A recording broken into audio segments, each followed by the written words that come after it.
এখন বিএনপি যদি আলাদা নির্বাচন করে, জামাত যদি আলাদা নির্বাচন করে, গণ অধিকার পরিষদ যদি আলাদা আলাদাভাবে নির্বাচন করে, তাহলে তো দেখা যাবে আওয়ামী লীগ এখানে একটা অ্যাডভান্টেজ নেবে। সেই ক্ষেত্রে কি পরিস্থিতি হবে সেটা আপনারা কিন্তু অনুমান করতে পারেন। কাজেই যারা দীর্ঘ 1.5 দশক ধরে লড়াই সংগ্রাম করেছেন তাদেরকে অত্যন্ত আন্তরিক, সহনশীল হতে হবে এবং নিজেদের মধ্যে সম্পর্ক উন্নয়নের মধ্যে দিয়ে আগামীতে আমাদের যে ঘোষণা জাতীয় সংহতি, জাতীয় ঐক্যের সরকার, সেই সরকারের জন্য আমাদেরকে কাজ করতে হবে। এবং আমরা ইতিমধ্যে জানেন একটা আহ্বান জানিয়েছিলাম যে বর্তমান পরিস্থিতিতে আমরা দেখতে পাচ্ছি সরকার পুরোপুরি কার্যকর এখন পর্যন্ত হয়নি। সেটা সবচেয়ে বড় এক্সাম্পল আইন শৃঙ্খলা পরিস্থিতি স্বাভাবিক না হওয়া, বিভিন্ন সেক্টরের অস্থিরতা।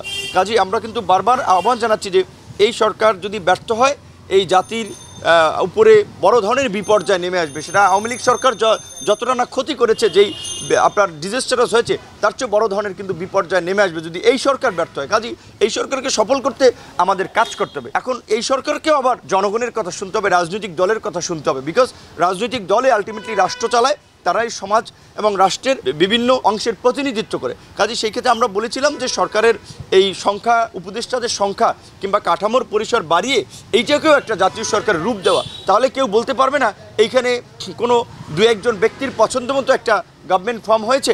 কিংবা অনেকে ধরেন যে একটু সমালোচনা করে 2-1 জনে বলে যে এটা একটা এনজিও টাইপ সরকার হয়ে গেছে, কিংবা নানানভাবে বলে এটা একটা দুর্বল সরকার হয়ে গেছে, যে ভঙ্গুর অর্থনীতি এবং অস্থির রাজনীতিতে রাষ্ট্র পরিচালনা খুব ডিফিকাল্ট হবে। সেই জন্য আমরা আহ্বান জানাবো যে অন্তত এটাকে দ্রুত সময়ের মধ্যে সমাজের আরও কিছু অভিজ্ঞ রাজনীতিবিদ বা সাধারণ মানুষকে নিয়ে একটা জাতীয় সরকারের রূপ দেওয়া। কাজেই সবাই চাই কিন্তু একটা রাজনৈতিক বা নির্বাচিত সরকারের সাথেই কাজ করতে।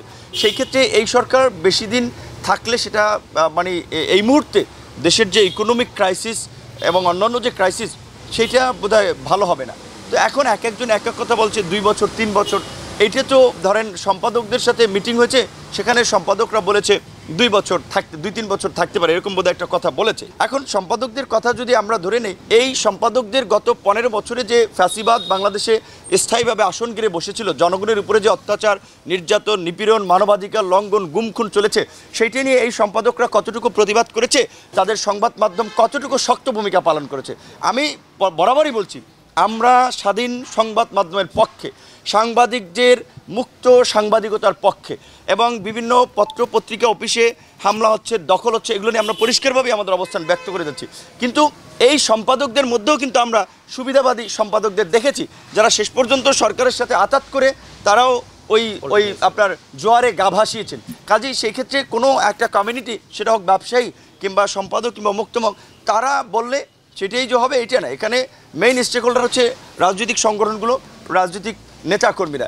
কাজে সেক্ষেত্রে রাজনৈতিক দলের মতামতের ভিত্তিতে আসলে এই টাইমটা নির্ধারণ করতে হবে। এখন ক্ষমতায় কে থাকবে না থাকবে নির্বাচন, তার চেয়ে বড় বিষয় হচ্ছে এই মুহূর্তে দেশের প্রয়োজনীয়তাটা কী। দেশে একটা স্থিতিশীল সরকার দরকার এবং এটা নির্বাচিত জনপ্রতিনিধিত্বশীল সরকার দরকার। সেই ক্ষেত্রে সরকার যত দেরি হবে তত আরও দেশের ক্ষতি হবে।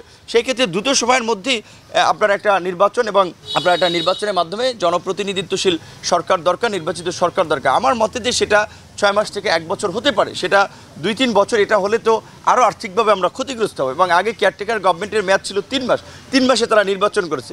এই গভর্নমেন্ট ধরেন সেটা 3 × 6, আপনার আরও 3 গুণ করলে 9, আরও 4 গুণ করলে 12, 4 গুণ সময় হলে 5 গুণ সময় হলে, তারপরেও আমি মনে করি আরও যদি যৌক্তিক সময়টা প্রয়োজন হয় সেটা রাজনৈতিক দলগুলোর সাথে আলাপ আলোচনা করে সেই সময়টা দেয়া যেতে পারে। তবে আমি মনে করি যে 6 মাস থেকে 1 বছরের মধ্যেই আমরা যেই সংস্কারগুলো চাচ্ছি এবং নির্বাচন একটা পরিবেশ তৈরি করতে সরকার পারবে।